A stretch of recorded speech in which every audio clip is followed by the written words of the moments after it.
তোমার আমার কল্পনার রাজ্যই হলো পড়শি ডায়েরি, যার অপর নাম ভালোবাসা।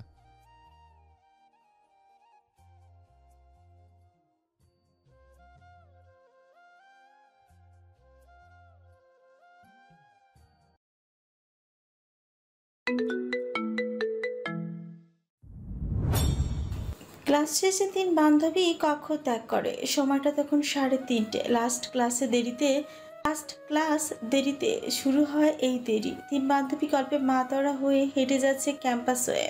ক্যাম্পাস তখন পরিপূর্ণ ছাত্রছাত্রীদের সমাহার দ্বারা। কিছু দূরে প্রায় ১২খানা বাইক রাখা, তাদের মধ্যে রয়্যাল ইনফিল্ড এ বসে আছে তাহসেন।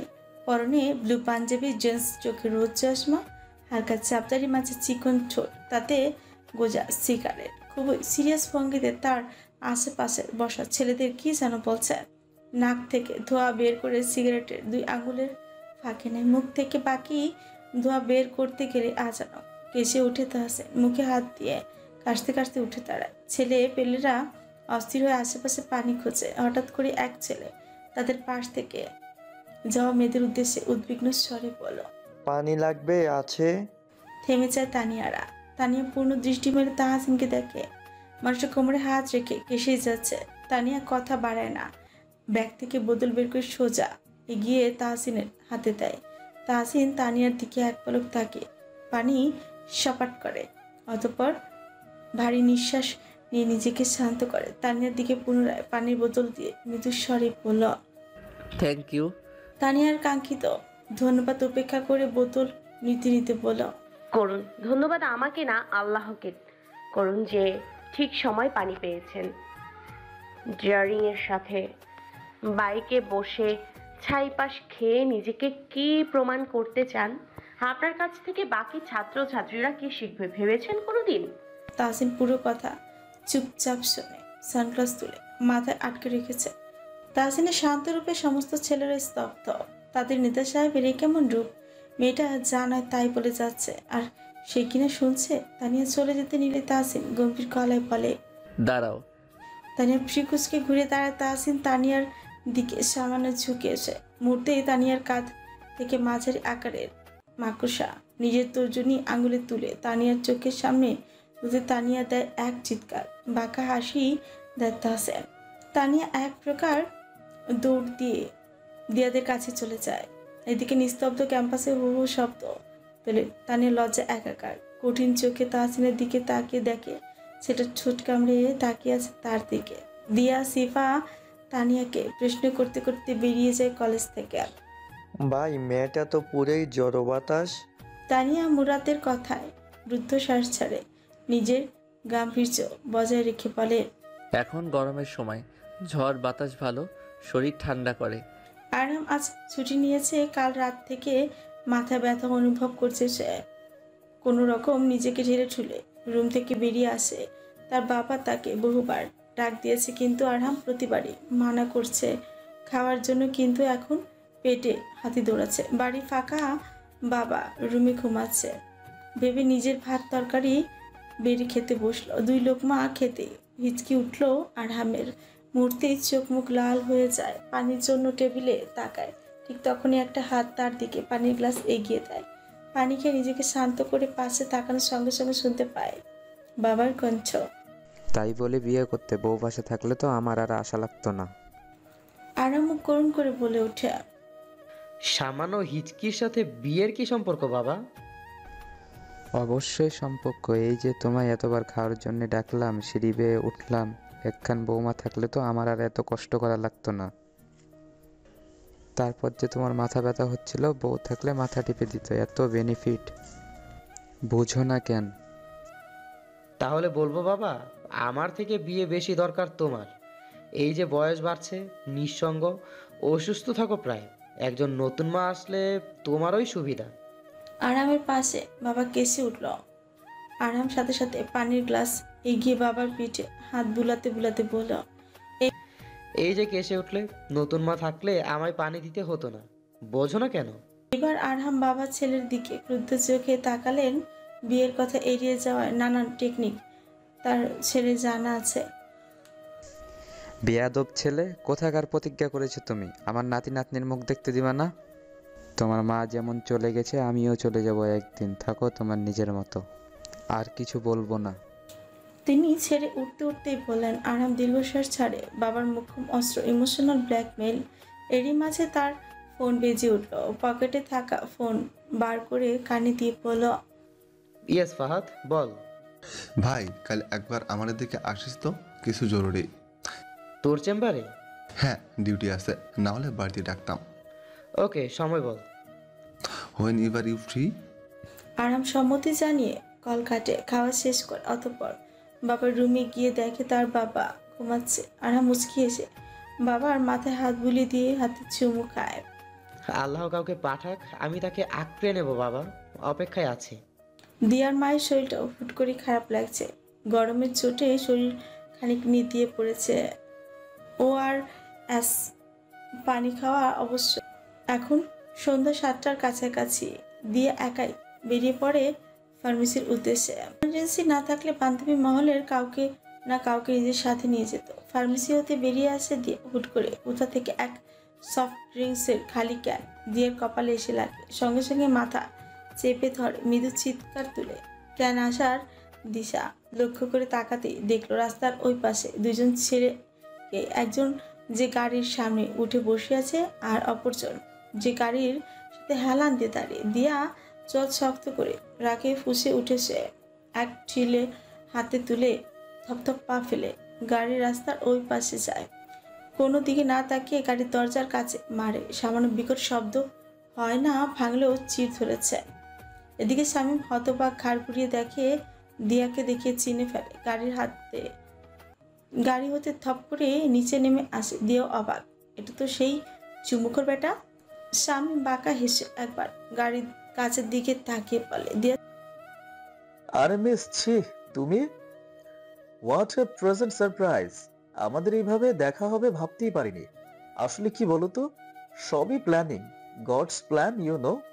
ছোট ছোট চোখ করে বলে, না, এটা কোনো গডস প্ল্যান না, এটা একটা ফালতুতম কাকতালীয় ঘটনা। এরপর থেকে চোখ খোলা রেখে জিনিসপত্র ছুড়বেন। আমার জায়গায় কোনো বয়স্ক মানুষ হলে ব্যথা পেত প্রবল। অবশ্য কাকে এসব বলছি আমি, লাফাঙ্গা কোথাকার। শামীম দিয়া শেষের কথাটি না শোনার ভান ধরে বলল, হোয়াট হোয়াট ডিড ইউ সে? লাফাঙ্গা? হ্যাঁ, আচ্ছা, আমি লাফাঙ্গাদের মতো কি করেছি? ধরেছি তোমায়, ওনার টেনেছি, টিস করেছি। দিয়া এবার থমথমে কে কি বলবে বুঝে উঠতে পারছে না। তাও দমে যাওয়া মেয়ের সে নয়, বুঝে উঠে বলল, রাস্তাকে রাস্তা না মনে করে বেড মনে করেছিলেন, ভুলে গেলেন নাকি? শামীম বিস্তর হাসল, পকেটে হাত ঢুকিয়ে দিয়ার দিকে সামান্য ঝুঁকে বলল, এই 5 ফুটের রকেট এক দেখাতেই বিচার করলে? বাহ, ট্যালেন্ট আছে তোমার। আচ্ছা, কোন কোডের জজ তুমি? দিয়া পিছু সরে আসে। শামীমের চোখে চোখ রাখে, বুঝেছে মানুষটা তার লেগ ফুল করছে। দিয়া কিছু না বলে চলে যেতে নিলে থেমে যায় শামীমের কথায়। কি হলো, চলে যাচ্ছ যে? কথা অপূর্ণ রাখছো পরে মিট করার আশায়? দিয়া তাতে দাঁত চেপে বলে, নো ইন্টারেস্ট। ইন্টারেস্ট না হলেও আবার পরে দেখা হবে আমাদের। তোমার আমানত সংগ্রহ আমার কাছে আছে। দিয়া কৌতূহল নিয়ে ঘুরে তাকিয়ে বলে, দিয়া কিসের আমানত? ইটস সিক্রেট, এর পরে দেখা হলে বলবো। লাগবে না, আপনার কাছেই রাখুন। না না, সে আমার কাজের জিনিস না, না হলে রেখে দিতাম। কথা না বাড়িয়ে আঁটতে শুরু করে। শামীম পেছন থেকে বলে, আর নাম তো বলে যাও। মিস মিস রিয়া, হিয়া, মিয়া, টিয়া, দিয়া, প্রিয়া। অসভ্য। দিয়ার আগে গজগজ করতে করতে চলে যায়। এদিকে শামীম হেসে উঠল। মেয়েটা ইউনিক, তার ডেটিং এর জীবনে এরকম লঙ্কা টাইপ মেয়ে খুব কম দেখেছে, কিংবা আসেনি বলেই চলে। শামীমের ড্রেসিং লুক, প্রেমিক প্রেমিক ভাইব, আর সাথে বড়লোকি ব্যাপার স্যাপার, মেয়েরা তার একটা হাইয়ে পাগল হয়ে যায়। কিছু কিছু মেয়েরা তো প্রথম সাক্ষাতে শামীমের দেওয়া প্রেম বিনোদন গ্রহণ করত। সবটাই ফান শামীমের কাছে, জীবন সিরিয়াস নয় তার। শামীম ভাই, পেলি না তো? বন্ধুর কথায় শামীম ঘাট কাত করলো, এই দিক ওই দিক ঘুরিয়ে বলে, মেয়েরা জানিস কি? কি? কখনোই সলভ না করতে পারা ধাঁধা। এরা কি চায় এরা নিজেরাই জানে না। একটা বই আছে পৃথিবীতে মেয়েদের বোঝার, যার কভার পেজ তো আছে কিন্তু ভিতরে পুরাই ফাঁকা। শামীমের কথায় হেসে উঠে তার বন্ধু, সাথে শামীমও। তাহসিন দাঁড়িয়ে আছে তার ব্যালকনিতে, শরীরে চাপানো টি শার্ট আর ট্রাউজার, সুপুরুষ লাগছে তাকে। হঠাৎ করেই অস্থির অনুভব পায়। পকেট হাতড়ে সিগারেট বের করে ঠোঁটের মাঝে রেখে যেই না জ্বালাতে যাবে, ঠিক সেই মুহূর্তে মনে পড়ে তানিয়ার বলা কথাগুলো। চোখ মুখ কুচকে না চাইতো ফেলে দেয় সিগারেট, বিড়বিড় করে বলে, মেয়েলি হাতের চর খেয়ে তাহসিন তুই লেদা হয়ে যাচ্ছিস। Angry young man. তাহসিন পেছন ফিরতে দেখলো একমাত্র বোন তানহা দাঁড়িয়ে আছে। মেয়েটি তার দাদা ভাইয়ের কাছে এগিয়ে এসে বলল, কি চলছে? তাহসিন আলতো হেসে বোনের হাত ধরে নিজের কাছে দাঁড় করায়। তার সব রাগ বোনের উপর এসেই মিলিয়ে যায়। ঘুমাসনি কেন? ঘুম আসছেই না। বোনের কথা তাহসিন হালকা মাথা ঝাঁকালো, অতঃপর শুনে চেয়ে বলল, চকোলেট শেক। তানহা উৎফুল্ল হয়ে বলল, হ্যাঁ হ্যাঁ। ফিনাইলের গন্ধকে উপেক্ষা করে আরহাম এগিয়ে গেল বন্ধুর চেম্বারের কাছে। এসে একবার নক দিল। ভেতরে থেকে অনুমতি পেয়ে ভেতরে প্রবেশ করে দেখলো ফাহাদ রুগী দেখছে। রুগীর পা সম্ভবত চোট পেয়েছে, তাই তো ফাহাদ পায়ের গলির কাছে ধরে চেক করছে। আরহাম শান্ত কণ্ঠে বলল, বাহিরে ওয়েট করছি। ফাহাদ আশ্বাস কণ্ঠে বলে, হয়ে গেছে, এখানেই বসো। আরহাম ধীর পায়ে এগিয়ে রোগীর ঠিক সামনাসামনি একটা চেয়ারে বসে। চোখ তুলে একবার রোগীর দিকেই তাকালো। আপনি ভ্রু কুচকে গেল আরহামের। মস্তিষ্কে বিচরণ ঘটে কিছু স্মৃতি। ছোট্ট বাচ্চা একটা মেয়ের মায়াবী চেহারা, হঠাৎ অস্পষ্ট গোঙানির শব্দ। আরহাম হুঁশ পেরে মেয়েটার চোখ মুখ কুচকে বসে আছে, শ্বাস নিচে ভারী, কি ভয় পাচ্ছে হয়তো। আরহাম না চাইতো পরক করছে তার সামনে অস্থির হয়ে বসে থাকা মেয়েটিকে। গ্রিন কালারের সালোয়ার কামিজ পরিহিত শালীন শান্ত এক বনলতা। শোনা যায় ফাহাদের কথা। কয় ব্যথা পেয়েছো?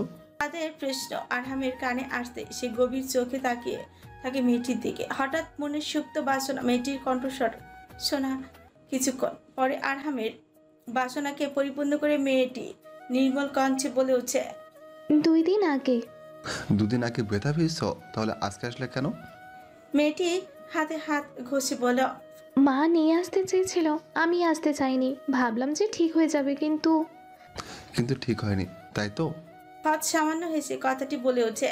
মেয়েটি মাথা নিচু করে মাথা নাড়ায়। ফাহাদ আবার বলে, কিভাবে হলো এটা? এবার আরহাম লক্ষ্য করে মেয়েটার চোখে মুখে সামান্য লজ্জার আভা। আরহাম চোখ ছোট ছোট করে মেয়েটি ইতস্তত ভাব বজায় রেখেই বলে, খাট থেকে পড়ে গিয়ে। ফাহাদ এবার ফিক করে হেসে ফেলে। মেয়েটার বয়স 19-এর কাছাকাছি হবে, কিন্তু হাব ভাব এখনো বাচ্চাদের মতো। এবার ফাহাদ প্রেসক্রিপশনে পেন ধরে বলে, আচ্ছা বুঝেছি, সমস্যা কিছু হয়নি, সামান্য ব্যথা পেয়েছ। আমি কিছু মেডিসিন এবং মলম দিয়ে দিচ্ছি, নিয়মিত লাগালে ঠিক হয়ে যাবে। নাম কি তোমার? এইবার যেন আরহামের চিত্ত কোণে বাতাসই আটকে গেল। হঠাৎ করে তার মাঝে হাওয়া কৌতূহলে মাত্রা বৃদ্ধি পেল, চোখের গভীরতা বাড়ল। মেয়েটি এবার মাথা তুলে তাকায়, ঠোঁট নাড়ে মৃদু স্বরে বলে, রেশম হোসেন। আরহামের হাতে থাকা ফোনটা তপ করে ফ্লোরে পড়ে হুট করে শব্দ তুলে তার অন্তরে বয়ে যায় শিশির অনুভূতি। তার অবাক চোখ এখনো পর্যন্ত মেয়েটিকে দিকে। সেই ছোট্ট মেয়েটি এত বড় কবে হলো? এদিকে ফোন পড়ে যাওয়ার শব্দে রেশম সমেত ফাহাদ আরহামের দিকে তাকায়। চোখাচোখি হয় দুজনে। রেশমের চোখ এবার কোটর থেকে বেরিয়ে আসতে চাইছে। তার সামনে বসে থাকা মানুষটি তার জীবনে প্রথম অনুরাগ। এত বছর পর আবার তার দেখা মেলে কোনো মজাজার থেকে কম নয়। রেশম শ্বাস নিতে ভুলে তার মস্তিষ্ক অচল, হৃদযন্ত্র কেমন ছুটে চলেছে ইঞ্জিনের গতিতে। অনুভূতির শহরের মাঝে তলিয়ে যাওয়া তার সিক্ত হৃদয় হঠাৎই থাক করে উঠে চোখ সরায়। কঠিন করে নিজের চোয়াল। মনে পড়ে এই মানুষটির করা অপমান। আচ্ছা, আসলেই ওটা অপমান ছিল নাকি সে বাচ্চা বয়সের মস্তিষ্কের ভাবনা? এরই মাঝে রুমে প্রবেশ করে রেশমের মা। তিনি কিছু কাজ কেবিনের বাইরে ছিলেন। রেশম তার মাকে দেখে উঠে দাঁড়ায়। রেশমের মা ফাহাদের সাথে কথা বলে কেবিন থেকে বেরিয়ে আসে। আরামের চোখ তখনও রেশমের পানে আটক। আচ্ছা, আজকে শুধু আরামের চোখ আটকে গিয়েছে নাকি হৃদয়ও? ভাই। ফাহাদের ডাকে আরহামের হুঁশ ফিরে। ফাহাদের হাতে তার মোবাইল। দ্রুত নিজেকে সংযুক্ত করে মোবাইল পকেটে পুরে ফাহাদের সামনে বসে ফাহাদ একজন ছেলেকে বলিয়ে 2 কাপ চা আনায়। অতঃপর ফাহাদ চায় চুমুক বসিয়ে গলা কাছে আরহাম রুদ্ধশ্বাস ছেড়ে বলে, ফাহাদ হঠাৎ এত জরুরি তলব, ব্যাপার কি? কণ্ঠ খাদে নামিয়ে বেজার স্বরে বলে, কিছু। তুই তো ফারহানাকে চিনিস, বোনটা আমার ভীষণ চাপা স্বভাবের। সহজে কোনো কিছু সে মুখ ফুটে বলে না। হঠাৎ কিছুদিন ধরে তার আচরণে পরিবর্তন লক্ষ্য করা যাচ্ছে। হাজারো জিজ্ঞাসাবাদের পরেও কিছুই বলে না, চুপ থাকে। বোন আমার অত্যাধিক চঞ্চল না হলেও আমাদের সামনে ফ্রি, কিন্তু এখন সেই ফ্রিনেসটাও লক্ষ্য করা যায় না। থেকে আবারও বলে, আমি জানতাম যে সে কাউকে পছন্দ করে, কিন্তু কখনো জিজ্ঞাসা করাতে ছেলেটার নাম সে কখনোই বলেনি, ইভেন এড়িয়ে যেত। আমরাও আর জোর করিনি, কিন্তু কিছুদিন ধরে বোনের উদাসীন স্বভাব আমাকে ভাবাচ্ছে। মাঝে মধ্যে দেখি দীর্ঘক্ষণ ছুরি হাতে তার দিকে তাকিয়ে থাকে, হাত থেকে সেটা কেড়ে নিলে দৌড়ে রুমে চলে যায়, আকাশের দিকে তাকিয়ে ঘন্টার পর ঘন্টা। মাঝে মধ্যেই তার রুম থেকে ফোপানের শব্দ শোনা যায়। এরকম চলতে থাকলে আমার বোনের মানসিক রোগী হতে সময় লাগবে না। একটা মাত্র বোন আমার, কখনোই কোনো আবদার করেনি মুখ ফুটে। ভাই হিসেবে আমার চিন্তা হয়, কষ্ট লাগে। আমার মনে হচ্ছে যে যে ছেলেটিকে সে ভালোবাসত সে আমার বোনকে ফিরিয়ে দিয়েছে। বিশ্বাস কর আরহাম, যদি আমি ছেলেটিকে চিনতাম তাহলে ঘাড় ধরে আমার বোনের সামনে নিয়ে আসতাম, আমার অর্ধেক সম্পত্তি তার নামে করে দিয়েও আমার বোনের সাথে তার বিয়ে দিতাম। কিন্তু আফসোস। হঠাৎ করে আরহামের কপালে ঘামতে শুরু করে, শুকনো ছোপ গেলে চারিপাশে তাকায় তার ভীষণ অস্বস্তি হচ্ছে। সামনে বসে থাকা ফাহাদকে তার অসহ্য লাগছে। নিজেকে সংযত করে রুদ্ধশ্বাস ত্যাগ করে ফাহাদ আরহামের পানে তাকিয়ে বলে, আর হোয়াট হ্যাপেন, এনিথিং রং? আরহাম সামনে চুল ব্যাক ব্রাশ করে বলে, আরহাম নাথিং, সবই আমি বুঝতে পেরেছি। আমাকে কি করতে হবে সেটা বল। তুই সাইকিয়াট্রিস্ট, মানুষের মন পড়তে পারিস, যেটা আমি পারি না। আমি চাই আমার বোনকে তুই থেরাপিতে, মেডিসিন দে, তোর দ্বারা যেটা সম্ভব সেটা কর। শুধু আমার বোনকে স্বাভাবিক করে তোল। মাথা নাড়ায় আশ্বাস কঞ্চে বলে, I will try my best. I trust you. আরো কিছু বার্তালাপের পর আরহাম কেবিনেট ত্যাগ করে। আচ্ছা, যদি কখনো ফাহাদ জানতে পারে তার বোনকে রিজেক্ট করা সেই ছেলেটা আরহাম নিজেই, তাহলে কি বন্ধুত্ব আর থাকবে? আজ পুরোটা ক্লাস জুড়ে শিফা এক আতঙ্কের মধ্যেই ছিল। কেন জানি তার আরিশকে ভয় করে। কেমন লম্বা চড়া একটা মানুষ, গভীর চোখে যখন তার দিকে তাকায় তার ছোট্ট অন্তর কেঁপে ওঠে। কিন্তু নিজেকে আড়াল করেও কোনো লাভ হলো? ভরা ক্লাসের মধ্যে মধ্যভাগের বেঞ্চ দিয়ে দিয়া আর তানিয়ার মাঝে নিজের 4 ফুট 10 ইঞ্চি ছোট্টখাটো বদনে লুকিয়ে রাখার চেষ্টা করে শিফা, কিন্তু তার সেই চেষ্টাকে বুড়ো আঙুল দেখে আরিশ সোজা তার দিকেই তাকায়, গভীর কণ্ঠে বলে, হাইয়ো স্ট্যান্ড আপ। শিফা ছোট্ট ঠোক চিপে আশেপাশে তাকায়, ইশারা তার দিকেই। বুঝেও একবার আশেপাশে পাতা দেখে, সবার দৃষ্টি তার দিকে। দুরু দুরু বুকে বলে, স্যার আমি। হ্যাঁ তুমি। শিফা উঠে দাঁড়ায়, তার হাত কাঁপছে। পরপরই আরিশ বুকে হাত গুজে টান টান হয়ে দাঁড়ায়, গভীর স্বরে বলে, এতক্ষণ যেটা আমি আলোচনা করলাম সেটা লিখেছো? খাতা দেখি। এবারে শিফা যেন কেঁদেই ফেলবে। সালাদ সালাদ বুকে খাতার দিকে একবার তাকে আবারও আরিশের পানে তাকায়। সে তো আরিশের থেকে লুকানোর চক্করে কিছুই লিখেনি। তানিয়া বারবার তাকে সাবধান করার পরেও খাতায় পেন পর্যন্ত ঠেকায়নি সে। শিফা মাথা নিচু করে, তার গলা কাঁপছে। পুরো ক্লাস রুমের সামনে এবার হয়তো তার বেইজ্জতি হবে। শিফা নাক টেনে বলে, লিখিনি স্যার। কেন? এই প্রশ্নের উত্তর শিফার কাছে নেই, তবে তাই চুপচাপ থাকে সে। অপেক্ষা করে আরিশের কিছু অপমানজনক কথা, কিন্তু তাকে অবাক করে দিয়ে আরিশ গম্ভীর কণ্ঠে বলে, আজকে ফার্স্ট টাইম তাই ছেড়ে দিলাম। এরপর থেকে এরকম ভুল আমি সহ্য করবো না। ক্লাসে মন দাও, আর যদি মন অন্য জায়গায় থাকে তাহলে প্রবলেম নেই, সেটা ক্লাসের পরে। কিন্তু সেটা ক্লাসের পরে। কাল থেকে আমার ক্লাসে তোমাকে যেন আমি ফার্স্ট বেঞ্চে বসতে দেখি। পর হোল ক্লাসের উদ্দেশ্যে বলে, মনোযোগ রুলসটা সবার জন্যই। That's for today, see you tomorrow. আর তুমি লেখাটি ছেলেটির কাছ থেকে নিয়ে নাও। আরিশের ইশারা ক্লাসের ডান দিকের সামনের বেঞ্চের কোনায় বসে থাকা নাদুসুদু চশমা পরা ছেলেটির দিকে। ছেলেটি পড়ায় পারদর্শী, বইয়ের দিকে অনায়াসে সে তাকিয়ে থাকতে পারে ঘন্টার পর ঘন্টা। শিফার তো ঘুম পায় বেশিক্ষণ বই দিকে তাকালে। সমস্ত ক্লাস উঠে দাঁড়িয়ে বিদায় জানায়।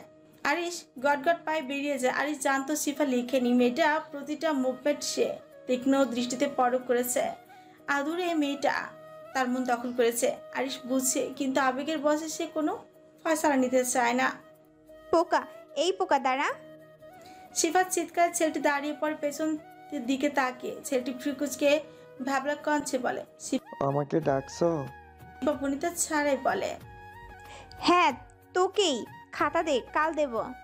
কিন্তু আমার নাম তো জিৎ।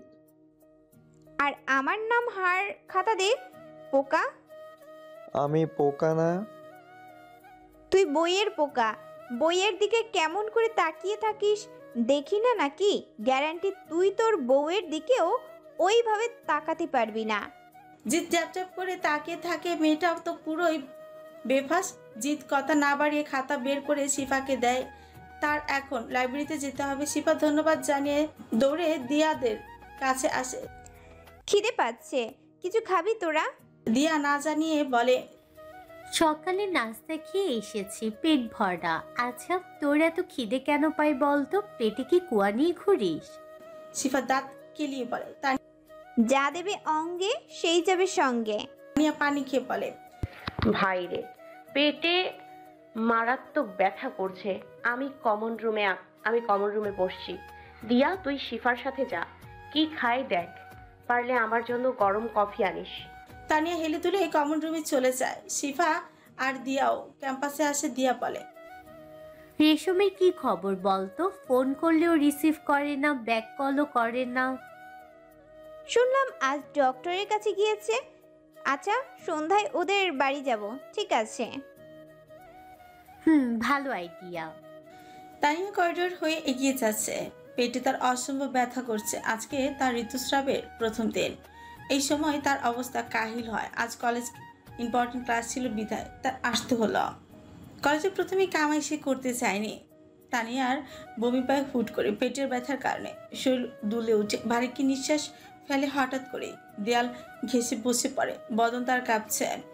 সেই করিডোর থেকে হেঁটে আসা এক ছেলে তানিয়ার এহেন অবস্থা দেখে দৌড়ে আসে।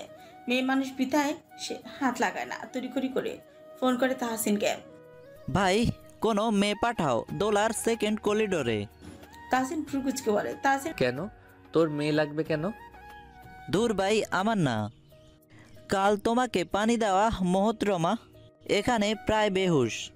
আমি টাচ করিনি, মেয়ে মানুষ বুঝেন তো। টনক নড়ে, বুঝে নেয় কার কথা হচ্ছে। পাষাণ কুমারী। হঠাৎ করে তাহসিনের দম ফুলে আসে। তড়িৎ ফোন কেটে ছুট লাগায়। 2 মিনিটের কম সময় তাহসিন হাজির হয়। তানিয়াকে প্রায় অবচেতন অবস্থায় পড়ে থাকতে দেখে অন্তর দুলে উঠে। হৃদয়ের জ্ঞান শূন্য হয়ে ঝপ করেই তাহসিন কোলে তুলে নেয় তানিয়াকে। বড় বড় পা ফেলে এগিয়ে যায়। ইউনিয়ন রুমে প্রবেশ করে একটা বেঞ্চে শুয়ে দেয় তাকে। পানি? তাহসিনের হুকুমে ছেলেটি পানি নিয়ে আসে। তানিয়ার মুখে পানির গ্লাস দিতেই চোখ পিটপিট করে খুলে সম্মুখে ঝুঁকে থাকা তাহসিনকে দেখে তানিয়া ভড়কে যায়।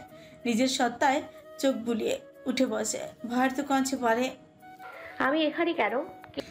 পাশে ছেলেটি বলে ওঠে, তুমি করিডোরে প্রায় অজ্ঞান অবস্থায় পড়েছিলে। তানিয়া মাথায় চাপ দিতেই মনে পড়ে কিছু পূর্বে তার শারীরিক বেগতির কথা। তানিয়া শান্ত স্বরে আবারও বলে, কে এনেছে আমায় এখানে? ভাই, তাসিন ভাই। তানিয়ার এবার পূর্ণ আঁকিতে তাহসিনের দিকে তাকায়। সহসা জিজ্ঞেস করে, কিভাবে? তাহসিন কোনো রকম ভনিতা ছাড়াই বলে, কোলে করে। তানিয়া ললার টান টান হয়। তার তনুতে তড়িৎ প্রবাহ ঘটে। চোখের কোণ লাল রং ধারণ করে। বেঞ্চ থেকে নেমে তাহসিনের সামনে দাঁড়ায়। মানুষটার চাহনি শান্ত সরল, যেন তাহসিনের মতো নমনীয় ছেলে দুনিয়ায় দুটো নেই। তানিয়া বিতৃষ্ণাজনক নজরে তাহসিনকে ঝলসে দেওয়া কঞ্চ বলে, সাহস কি করে হয় আমায় ছোঁয়ার? How dare you! তাহসিন উত্তর করে না। মেয়েটা রাগ তার অতি প্রিয়। এই প্রথম নিজের অজান্তেই কাউকে ভালো লেগেছে তার। নিজের বরাবর তার প্রতিদ্বন্দ্বী হিসেবে শেষে কিনা এই বালিকা ইন্টারেস্টিং। তাহসিন দেখতে চায় মেয়েটা তাকে আর কিভাবে অপদস্থ করে। তাহসিন চুপ থাকায় তানিয়া আরো ভরকে যায়। বলুন। ও, কার কাছ থেকে? আমি কি জানতে চাইছি? যার আচরণ গুন্ডা মস্তনদের মতো, সে আর কতই বা ভালো হতে পারে?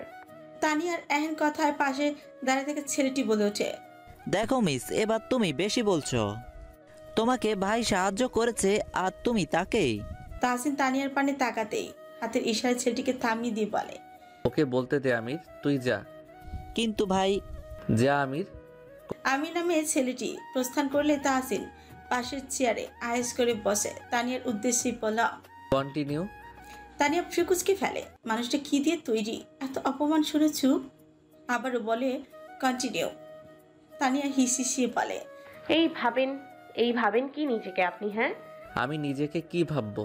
তুমি তো সব ভেবে ফেললে। যাক, নিজের নামে যা জানতাম না তা তোমার বদলতে জানতে পেরে আমি ধন্য। তাহসিনের কোমল সুর তানিয়ার মুখ থেকে শ্বাস ছাড়ে। কার সাথে সে তর্কে জড়িয়েছে? আপনি একটা উম্মাদ। ধন্যবাদ, জানতাম না, জেনে নিলাম। আর আপনার সাহস কিভাবে হলো আমার নিজের কোলে তোলার? আবার তুলে দেখাবো।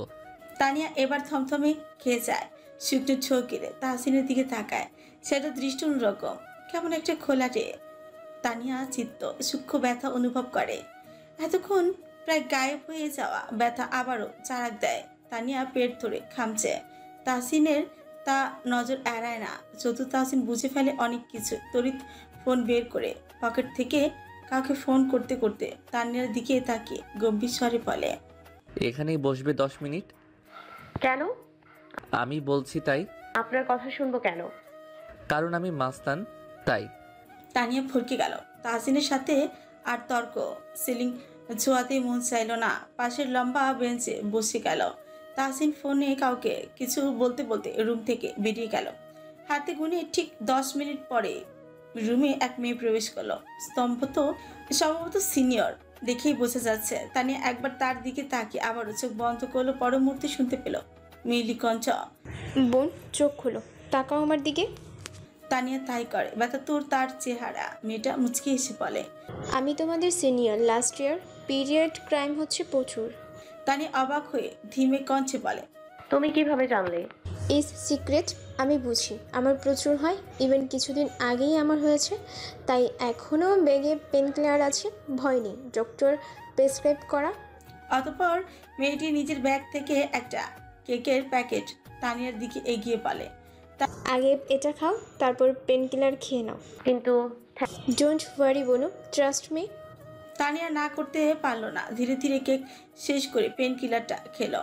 মেয়েটি তানিয়ার গালে হাত রেখে বলল, 5 মিনিট রেস্ট নাও, ব্যথা কমে যাবে। থ্যাঙ্কস আপি। এই ধন্যবাদ তো অন্য একজনেরও প্রাপ্য। কার আপি? সেটা পরে কোনো একদিন বলবো। তানিয়া ফ্রিকুচকে রয়, তার মাথায় কিছু ঠুকলো না। বেশ কিছুক্ষণ পর নিজেকে সুস্থ ফিল করলো তানিয়া। অতঃপর আপিকে আরো একবার ধন্যবাদ জানিয়ে বেরিয়ে গেল। তানিয়া প্রস্থান করলো। মেয়েটি কাউকে ফোন করে রিসিভ হতে বলে, ডান ব্রাদার। দিয়ার মা তাকে আর্জেন্ট বাড়ি আসার নির্দেশ দিয়েছেন। তার বড় মেয়ে মানে দিয়ার আপা আসছে। ক্যান্টিনের পথেই ফোন আসে তার, যার ফলে শিফা সেখানে বিদায় জানিয়ে চলে আসে। কলেজ গেট থেকে বেরোনোর সময় দিয়া লক্ষ্য করে কিছু ছেলের দল তার পিছু পিছু আসছে। দিয়াকে অনুসরণ করছে কিনা তা বোঝা গেল না। গেলেও দিয়া সেফটির তাগিতে রাস্তা থেকে একটা আদলা ইট ধরে তার ফিনফিনে হাতের মাঝে মেন রাস্তায় এসে দিয়া আর কোনো দিকে না থাকে হাঁটতেই থাকে। হঠাৎ করে তার মনে হয় কেউ তার পিছে একদম কাছাকাছি। দিয়া ধ্যান ধারণা হারিয়ে পিছন ফিরে ইট ছুঁড়ে মারে আর সাথে সাথে একটা বিকট গুঞ্জন শোনা যায়। দিয়া কানে হাত রাখে। ধীরে ধীরে মাথা তুলে সামনে তাকাতেই দেখে তার সামনে একটি গাড়ি দাঁড়িয়ে, যার ফ্রন্ট গ্লাসের এক পাশ ইটের আঘাতে লঞ্চফঞ্চ।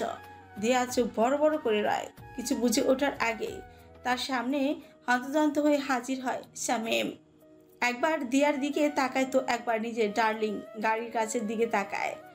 দিয়া শামীমকে দেখে ফরকে যায়। মানুষটির চাহনি সাফ সাফ বলছে গাড়িটি তার।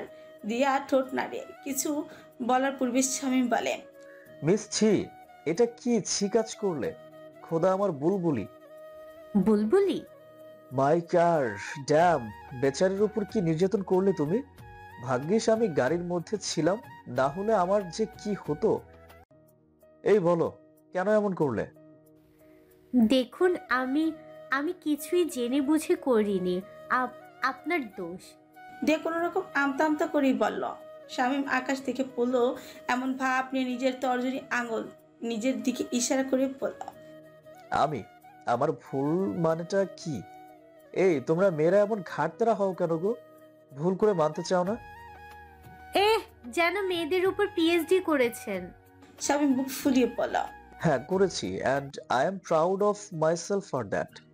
আর আমি এটাও জানি যে তুমি এখন গিলটি ফিল করছো, কিন্তু নিজের ভুল স্বীকার করতে তোমার কষ্ট হচ্ছে। দিয়া থমথমে মুখে আশেপাশে তাকায়। তার সত্যি খারাপ লাগছে। দিয়া মিনমিন স্বরে বলে, সরি। শামীম ফ্রি কুচকে না শোনার অভিনয় করে বলে, কি? আমি শুনতে পাইনি। সরি, আমি বুঝতে পারিনি। শামীম এবার দিয়ার দিকে খানিক ঝুঁকে খাদ কণ্ঠে বলে, সরি তো আমার পোষাবে না মিস ছি। আমার এই গাড়িটার দাম 49,50,75 রুপি। তার মধ্যে এই কাজটির দাম প্রায় 2 লাখ টাকা। আর যে ক্ষতি তুমি আমার করেছো, তোমাকে ডিসকাউন্ট দিয়ে মিনিমাম 20,000 তো দিতেই হবে। এইবার দিয়ার অন্তরাত্মা কেঁপে উঠে। 20,000 টাকা সে কোথায় পাবে? তার কান ছাঁচা করছে, চোখের কোণে জমাট বেঁধেছে হালকা অস্ত্র। বারে বারে শুকনো ঢোক চিপে কম্পনরত কঞ্চে বলে, 20,000 টাকা আমি কোথায় পাবো? আমার কাছে নেই। স্বামী বাঁকা হাসে। টাকা কি আদে তার দরকার ছিল? একদমই না, মোটেও না। সে তো শুধু চায় দিয়ার সঙ্গ। কেন চায় জানে না। শামীম দীর্ঘশ্বাস ছাড়ে, যেন দিয়ার প্রতি অনেক সদয় হলো সে। এমন ভাব নিয়ে বলে, তাহলে আর কি, তোমার বাবার নাম্বার দাও, তার কাছ থেকে চেয়ে নেব। দিয়া আঁতকে উঠে, বাবাকে বলবেন না প্লিজ। তাহলে তোমার নাম্বার দাও। আমার? হ্যাঁ তোমার। আমার এত বড় ক্ষতি করলে তোমাকে এমনি এমনি তো আর ছেড়ে দিতে পারি না। আমার কাছে একটা আইডিয়া আছে। তুমি কলেজ শেষে রোজ আমাকে 10 টাকার চা খাওয়াবে, আর এমন খাওয়াতে খাওয়াতে একদিন তোমার 20,000 টাকা শোধ হয়ে যাবে। হ্যাঁ, হয়তো অনেকদিন ধরে আমাকে চা খাওয়াতে হবে, কিন্তু আমার কাছে এই অপশন ছাড়া আর অন্য কোনো অপশন নেই। নাও চয়েস ইজ ইয়োর্স। দিয়া কিছুক্ষণ চুপ থাকে। সে ভুল করেছে, তার মাসুল গুনতে তাকে হবে। অনেক ভেবে চিনতে দিয়া বলে উঠছে, আমি রাজি, কিন্তু শুধু চা খাওয়ানো পর্যন্ত সীমাবদ্ধ থাকবেন। তো তোমার কি মনে হয় আমি তোমায় বিয়ে করব? দিয়া তেতে উঠল। দিয়ে লাফাঙ্গা। 20,000। আবার থমথমে খায়। শামীম বলে, নাম্বার। দিয়া না চাইতো তার ফোন নাম্বার দেয়। দিয়া আর কিছু না বলে চলে যাচ্ছিল। এমন সময় শামীম আবারও বলে, আরে নাম তো বলে যাও মিস ছি। দিয়া তাতে তৎ পিছে পিড়বিড় করে বলে, গো টু হেল। শামীম তা স্পষ্ট শুনে দাঁত কেলিয়ে বলে, ভালো নাম নয় এটা, মিস টিয়া রিয়া হিয়া দিয়া। আপনাকে তো 20,000। শেষের নামটা। কণ্ঠে ক্রোধ। দিয়া চলে যাওয়া দেখে শামীম ফিক করে হেসে উঠল। বিড়বিড় করে হাওড়ায়, দি